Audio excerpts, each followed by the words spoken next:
বাংলাদেশ বেতার রাজশাহী। এখন শুনবেন স্থানীয় বাংলা সংবাদ। আসসালামু আলাইকুম। আজ মঙ্গলবার 11 চৈত্র, 24 রমজান, 25 মার্চ। বাংলাদেশ বেতার রাজশাহী স্থানীয় সংবাদ পড়ছি আব্দুর রহমান মাসুম। আজ 25 মার্চ গণহত্যা দিবস। 1971 সালের এই রাতে পশ্চিম পাকিস্তানি হানাদার বাহিনী নিরস্ত্র বাঙালির উপর অপারেশন সার্চলাইট নামে ইতিহাসের এক জঘন্যতম গণহত্যা চালায়। বাংলাদেশের ইতিহাসে সেই রাতটি ভয়াল কাল রাত হিসেবে পরিচিত। 1947 সালের পর থেকে পূর্ব পাকিস্তানের সংখ্যাগরিষ্ঠ মানুষ পশ্চিম পাকিস্তানের শাসক শ্রেণীর হাতে নানা নিপীড়নের শিকার হতে থাকে। পূর্ব পাকিস্তানের মানুষকে তাদের ন্যায্য দাবি আদায়ে বারবার রাজপথে নামতে বাধ্য করা হয়। পশ্চিম পাকিস্তানের নেতারা সমস্যা সমাধানের আশ্বাস দিয়ে গোপনে অস্ত্র এবং সৈন্য জমা করতে থাকে পূর্ব পাকিস্তানে। 24 মার্চ উচ্চপদস্থ জেনারেলরা ঢাকা ত্যাগ করে আন্দোলন দমনে গণহত্যার নীল নকশা প্রণয়ন করে। গণহত্যার নির্দেশ দিয়ে পাকিস্তান বিমান বাহিনীর বিশেষ বিমানে করে ঢাকা ত্যাগ করে ইয়াহিয়া। সেদিন রাত 11টায় ইয়াহিয়ার করাচি পৌঁছার খবর ঢাকায় আসার পরপরই শুরু হয় গণহত্যা। ঢাকার রাস্তায় নেমে আসে ট্যাঙ্ক ও সশস্ত্র সৈন্য। পূর্ব পাকিস্তানের সব ক্যান্টনমেন্ট, ইপিআর, পুলিশ ও আনসার বাহিনীতে কর্মরত বাংলাদেশি অফিসারদের হত্যা ও সাধারণ সৈন্যদের নিরস্ত্র করা ছিল এই অভিযানের লক্ষ্য। সে লক্ষ্যে প্রথমে তারা হামলা চালায় রাজারবাগ পুলিশ লাইনস ও পিলখানায় তৎকালীন ইপিআর সদর দপ্তরে। তবে সব জায়গাতেই পাকিস্তানিরা বাঙালি সৈনিক, পুলিশ, ইপিআর সদস্যদের প্রতিরোধের মুখে পড়ে।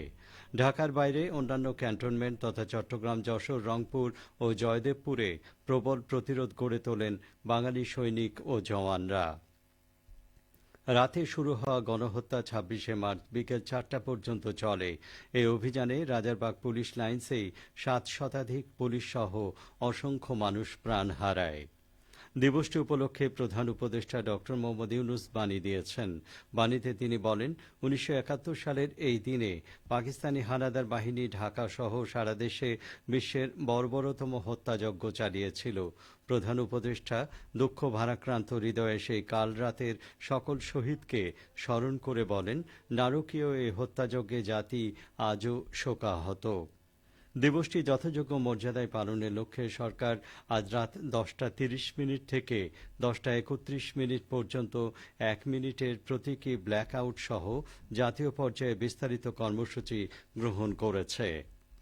সারা দেশের স্কুল, কলেজ, মাদ্রাসা, কারিগরি সহ সকল শিক্ষা প্রতিষ্ঠানে বিশিষ্ট ব্যক্তি এবং বীর মুক্তিযোদ্ধাদের সমন্বয়ে 25 মার্চ গণহত্যা স্মৃতিচারণ আলোচনা সভা অনুষ্ঠিত হবে। মুক্তিযুদ্ধ জাদুঘরে গণহত্যা মুক্তিযুদ্ধ বিষয়ক সেমিনার অনুষ্ঠিত হবে। গুরুত্বপূর্ণ সরকারি, আধা সরকারি, স্বায়ত্তশাসিত এবং বেসরকারি ভবন ও স্থাপনাসমূহে কোনো অবস্থাতেই আজ রাতে আলোকসজ্জা করা যাবে না। দিবসটি উপলক্ষে সারা দেশের মতো রাজশাহীতেও যথাযোগ্য মর্যাদায় পালনের লক্ষ্যে জেলা ও উপজেলা প্রশাসন নানা কর্মসূচি হাতে নিয়েছে। এদিকে দিবসটি পালন উপলক্ষে নাটোর সদরের ফুলবাগান বৌদ্ধভূমিতে সকাল 9:30টায় পুষ্পস্তবক অর্পণ করা হবে। বাদ জোহর মসজিদসমূহে বিশেষ মোনাজাত এবং সুবিধাজনক সময়ে অন্যান্য ধর্মীয় উপাসনালয়ে প্রার্থনা আয়োজন করা হবে। জেলা তথ্য অফিস ফুলবাগান বৌদ্ধভূমি প্রাঙ্গণ এবং শহরের জনবহুল স্থানে প্রামাণ্য চিত্র প্রদর্শন করবে। সকাল 10টায় শেরেবাংলা উচ্চ বিদ্যালয়ে জেলা তথ্য অফিসের আয়োজনে আলোচনা সভা অনুষ্ঠিত হবে। আগামীকাল যথাযোগ্য মর্যাদায় মহান স্বাধীনতা জাতীয় দিবস উদযাপনের লক্ষ্যে জাতীয় পর্যায়ে বিস্তারিত কর্মসূচি গ্রহণ করা হয়েছে।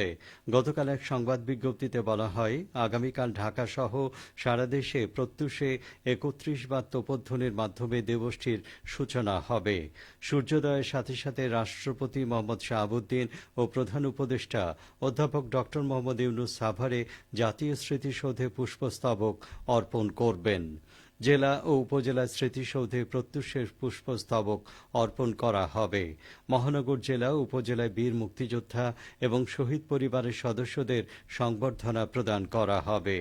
দেশের সকল বিভাগ, জেলা, উপজেলা পর্যায়ে জাতীয় পতাকা উত্তোলন, জাতীয় সঙ্গীত পরিবেশন, শিক্ষা প্রতিষ্ঠানের ছাত্রছাত্রীদের সমাবেশ ও কুচকাওয়াজ অনুষ্ঠিত হবে। মহান স্বাধীনতা দিবস উপলক্ষে সূর্যোদয়ের সাথে সাথে সকল সরকারি, আধা সরকারি, স্বায়ত্তশাসিত ও বেসরকারি ভবন এবং সহজে দৃশ্যমান ভবনসমূহে জাতীয় পতাকা উত্তোলন এবং গুরুত্বপূর্ণ ভবন স্থাপনাসমূহ আলোকসজ্জায় সজ্জিত করা হবে। ২৬শে মার্চ সরকারি ছুটি থাকবে। খেলার খবর, ক্রিকেট। মহান স্বাধীনতা জাতীয় দিবস উপলক্ষে ক্রীড়া পরিদপ্তরের বার্ষিক ক্রীড়া কর্মসূচির আওতায় গতকাল শহীদ চান্দু স্টেডিয়ামে দিনব্যাপী ক্রিকেট প্রতিযোগিতা অনুষ্ঠিত হয়েছে। বগুড়া জেলা ক্রীড়া অফিসের আয়োজনে এই খেলায় বালক বালিকাদের পৃথক ৪টি দল অংশগ্রহণ করে। বালকদের খেলায় বীরশ্রেষ্ঠ জাহাঙ্গীর একাদশ ৩ উইকেটে বীরশ্রেষ্ঠ মতিউর একাদশকে পরাজিত করে। মতিউর একাদশ প্রথমে ব্যাট করে নির্ধারিত ২০ ওভারে ৬ উইকেটে ১৫৭ রান করে। জবাবে বীরশ্রেষ্ঠ জাহাঙ্গীর একাদশ ১৮ ওভার ১ বলে ৭ উইকেটে ১৬০ রান সংগ্রহ করে। খেলা শেষে জেলা ক্রীড়া অফিসার মোহাম্মদ আলমগীর হোসেনের সভাপতিত্বে পুরস্কার বিতরণী অনুষ্ঠানে প্রধান অতিথি ছিলেন অতিরিক্ত জেলা প্রশাসক সার্বিক মেজবাউল করিম। প্রতিযোগিতায় জেলার ৬০ জন বালক বালিকা অংশগ্রহণ করে।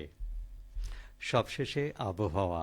আজ সকাল ৬টায় রাজশাহীতে তাপমাত্রা ছিল ১৭.৭ ডিগ্রি সেলসিয়াস। সেই সময় বাতাসে আর্দ্রতার পরিমাণ ছিল ৯৮%। রাজশাহী ও পার্শ্ববর্তী এলাকায় আজ ইফতার সন্ধ্যে ৬টা ২১ মিনিটে। আগামীকাল সেহরির শেষ সময় ভোর ৪টা ৪২ মিনিটে।